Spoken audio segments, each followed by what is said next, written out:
आज के व्याख्यान में हम कपास के विषय में अध्ययन कर रहे हैं।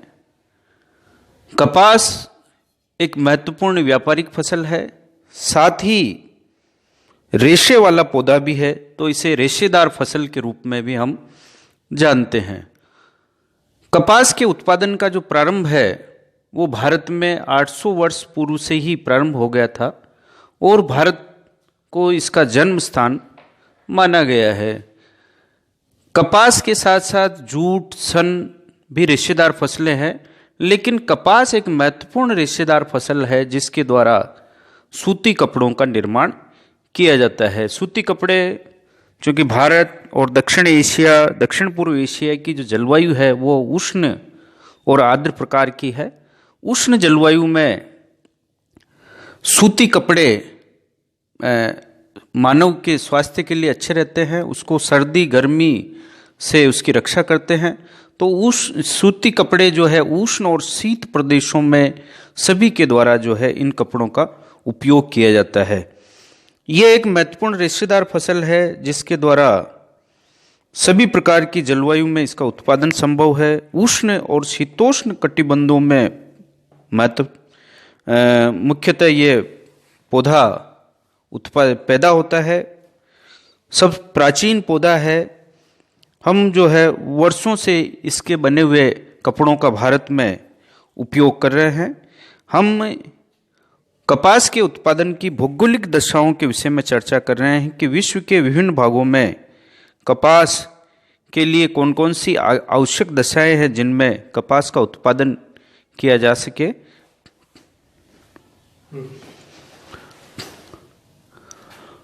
कपास के उत्पादन की भौगोलिक दशाओं के विषय में हम चर्चा कर रहे हैं। कपास के विषय में हमने कहा कि कपास उष्ण और शीतोष्ण कटिबंध में उन क्षेत्रों में पैदा किया जा सकता है जहां उसके लिए पर्याप्त तापमान की आवश्यक रूप से उपलब्ध हो। कपास के पौधे के लिए जो है बोने के लिए जो आवश्यक तापमान है वो न्यूनतम 20 डिग्री सेंटीग्रेड और अधिकतम 30 डिग्री सेंटीग्रेड जब कपास का पौधा बोया जाता है उस समय होना चाहिए। 20 डिग्री सेंटीग्रेड से कम तापमान वाले क्षेत्रों में कपास का पौधा नहीं बोया जा सकता। यदि बोया जाता है तो पूर्णतः विकसित नहीं होता है। और मैक्सिमम 30 डिग्री सेंटीग्रेड तापमान जो है जब हम कपास का रोपण करते हैं तो हमें आवश्यकता होती है। कपास जब बढ़ जाता है और उस पकने की स्थिति में आ जाता है तो कपास के लिए 25 डिग्री सेंटीग्रेड से 35 डिग्री सेंटीग्रेड की आवश्यकता होती है। कपास चूंकि कपास का फूल लगता है और उसमें बढ़िया आता है, जब कपास का फूल सूखने के लिए उसको अधिक तापमान चाहिए और वो जब फूटने लगता है सूख कर तो उसमें से कपास को हम चुनते हैं। तापमान के साथ साथ कपास के पौधे के विकास के लिए हमें 200 दिन पाला रहित मौसम की आवश्यकता होती है। पाला नहीं पड़ना चाहिए 200 दिन तक। यदि पाला पड़ता है तो वो उसके जो फूल खराब हो जाते हैं और उसमें कपास अंदर ही अंदर जो है नमी ले लेता है। साथ ही पाले की अधिकता के कारण से कपास पूर्णतः विकसित नहीं हो पाता है। अतः जब कपास पकने की स्थिति में हो तो मौसम शुष्क होना चाहिए और आसमान बादल रहित होना चाहिए, खुला आसमान हो जिससे जो है उसको पर्याप्त तापमान की प्राप्ति हो सके।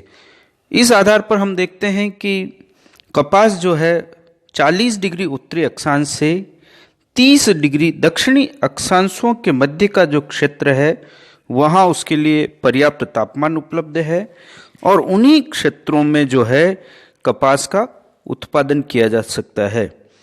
कपास के उत्पादन के लिए जो सागर तटीय पवने हैं जिसको हम नम हवाएं कहते हैं, समुद्र से आने वाली जो हवाएं हैं वो हवाएं उसके लिए अच्छा मौसम प्रदान करती है। कपास का विकास अच्छा होता है।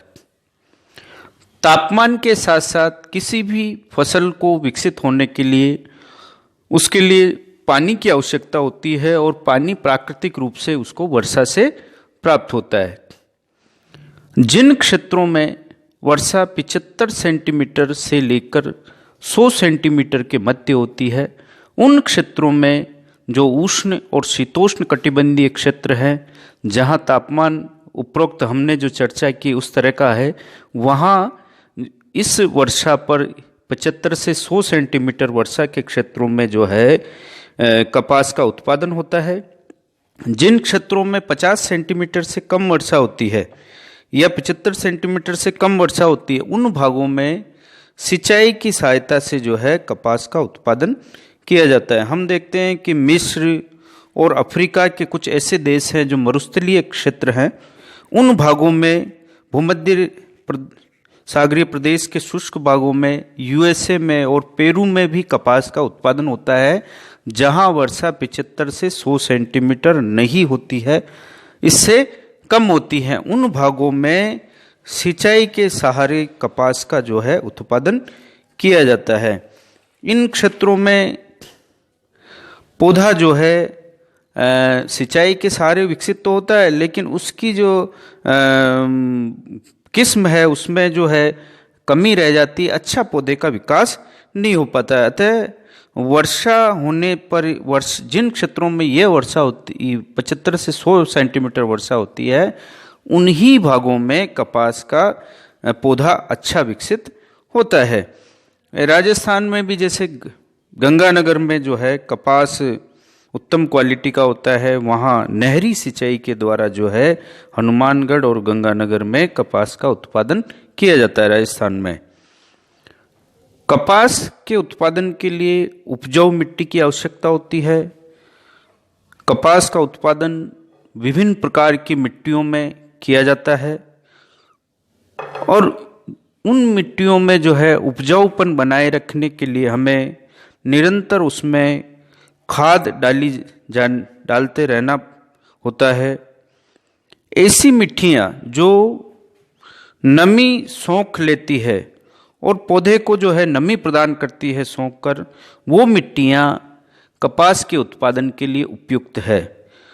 सामान्यतः जो मिट्टियाँ चीका दोमट मिट्टी, चीका प्रधान दोमट मिट्टी और काली मिट्टी, जिसको रेगुर मिट्टी भी कहा गया है, जिसमें लावा और चूने से मिलकर बनी है काली मिट्टी, वो मिट्टी जो है कपास के उत्पादन के लिए सर्वश्रेष्ठ मिट्टी मानी गई। यानी काली मिट्टी का जो क्षेत्र है भारत में, चाहे विश्व में, जैसे महाराष्ट्र, गुजरात, उत्तरी आंध्र, कर्नाटक का जो क्षेत्र है जहाँ काली मिट्टी है, मध्य प्रदेश का, उन क्षेत्रों में सर्वश्रेष्ठ कपास का उत्पादन होता है।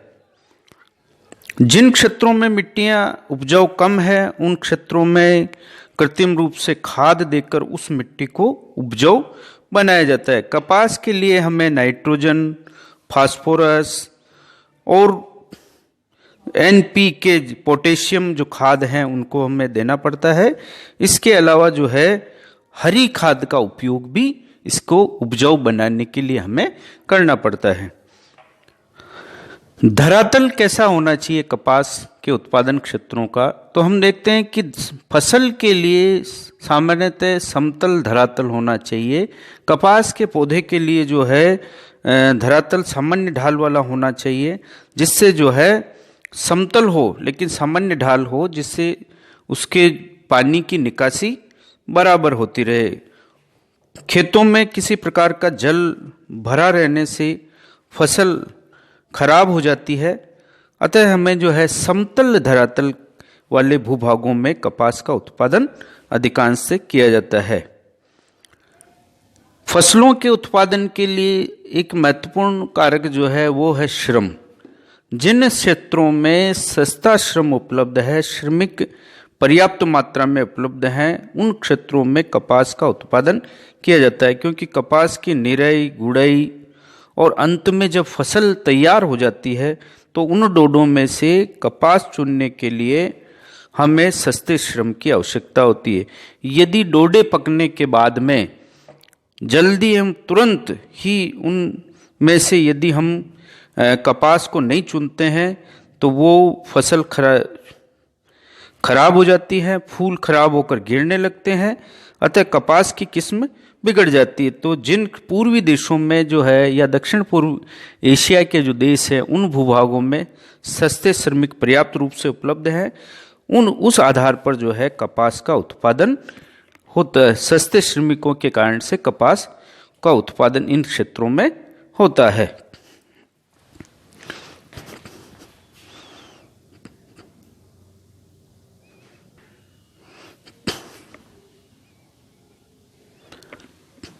सागर कपास की भौगोलिक दशाओं में चर्चा करने के उपरांत हम देखते हैं कि विश्व में अनेक प्रकार की कपास का उत्पादन किया जाता है।